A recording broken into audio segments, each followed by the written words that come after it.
Well, I don't know if you heard or not, but winter officially ended this morning at about 12:30. So it's officially spring. So that's something to be thankful for today. And one of the joys of early spring is that occasional warm, sunny day. I think you know the days I'm speaking of, those days that kind of creep into the 60s. Sometimes they come with really bright blue skies. The days that kind of make us pine for summer. And so we shed our long sleeves and we bask in the warmth of the sunshine. Until, that is, we wander into the cool of the shade.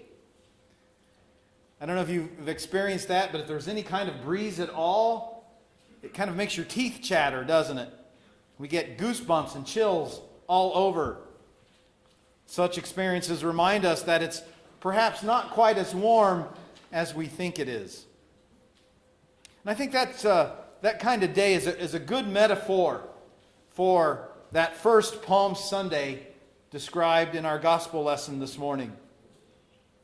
In our recent Bible study, the teacher of the video that we're using sat up with his students on the top of the Mount of Olives and was looking down over the city of Jerusalem. And it was just one of those bright, sunny days. The sky was blue and everyone was sitting there in short sleeves. And the teacher mused that it might just have been a day like this that Jesus rode down the Mount of Olives into Jerusalem. It was a day of celebration, for sure, as many welcomed Jesus as Lord and King. It was indeed a day of spiritual sunshine. Yet we are told that as Jesus made his way down the slope riding that donkey, and as he looked at the city of Jerusalem, he began to weep. Did you hear that this morning in our gospel lesson? It says that Jesus looked at the city and felt sadness in his heart, and he began to weep over the city of Jerusalem. I'm guessing that for many of you, this might be the first time this has ever been brought to your attention. That all things weren't just sweetness and light that Palm Sunday day. There was some sadness in the air. This is the cold shadow casting a frosty pale over the festivities. So even on this day of triumph for Jesus, the cross had already begun to force its way into his life and into the world, and had already begun to shape history. So why did Jesus weep?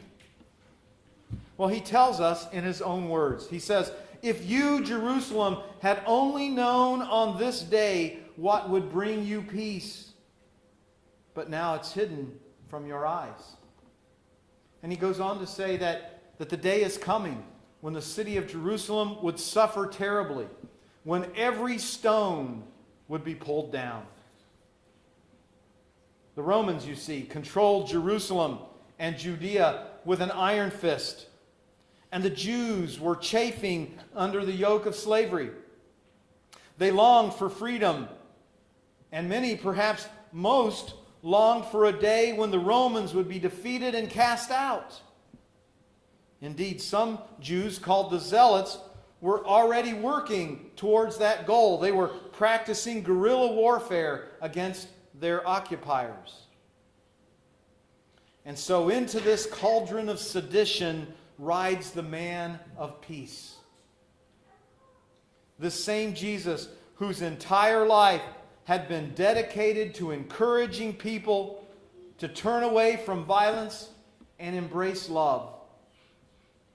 Yet he knows already, being a prophet, that the people will reject him, and they will reject the love that he proposed as the solution to our problems. You see, the people will just find practicing love to be too hard It takes too long.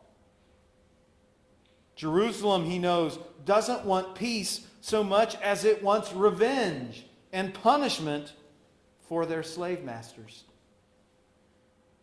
Jesus ultimately knows that where this will lead, it will not lead to peace.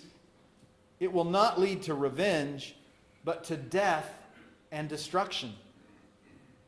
And so he weeps for the city of God. For by their choices, the Jews have sealed their doom. This prophecy, by the way, indeed comes true 40 years later in 70 A.D. when Roman troops march into Jerusalem. They burn it to the ground, including the temple of God. If we pay attention to Jesus' actions and words during this last week of his life, we will notice his consistent opposition to violence and a relentless championing of love. Let me lift up two examples for you this morning. The first takes place out in the Garden of Gethsemane, when the temple police, led by Judas, come to arrest Jesus. Do you remember what happens there in the garden? Some of the disciples draw swords, and one, John says it's Peter, cuts off the ear of the chief priest's servant, a man named Malchus. Jesus immediately puts an end to this violence, saying, "Enough! Put your swords away. Those who live by the sword will die by the sword." Jesus could have used force against force. In the Gospel of Matthew, he says he could have called down 12 legions of angels.